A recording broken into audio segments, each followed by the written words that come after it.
Ma'am, Kanglei Construction tagi taram no chari ma'am bu.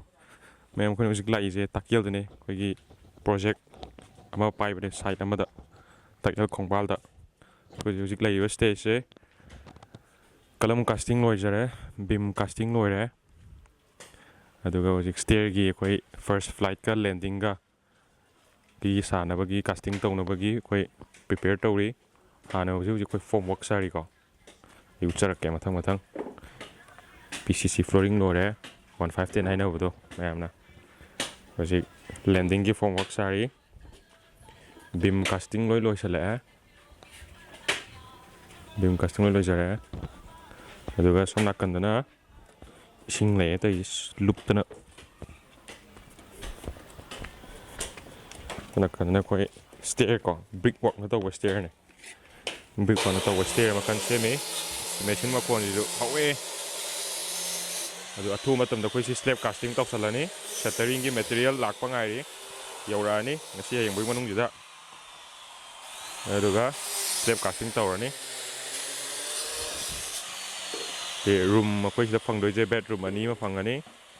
kitchen ma phangani living room ma phamani adigi toilet bathroom maga oi kara ga the mangon layer ni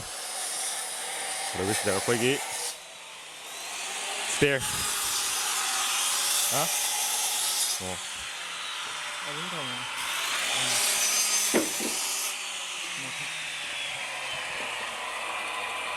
có stair first flight là ni stair gi landing gi beam ma koi casting to lo jare mai phong work na sari ko stair gi landing ga first flight ka gi sai jaga ina living room oi doi ne aduga side na kitchen aduga so matai dana kano bathroom and toilet aduga song gisina bedroom jani ne somda maga pick tak na ko ong ta na post ta na sar ka doi ne room dai dong thaga jar ke video je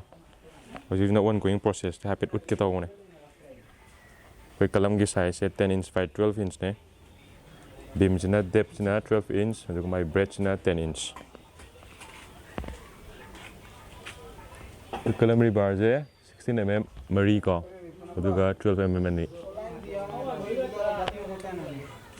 Jadi PCC flooring no re. M15 gi 1:4 ratio gi. Flooring ma taw godok su wali aduna ko na slab casting or kana taw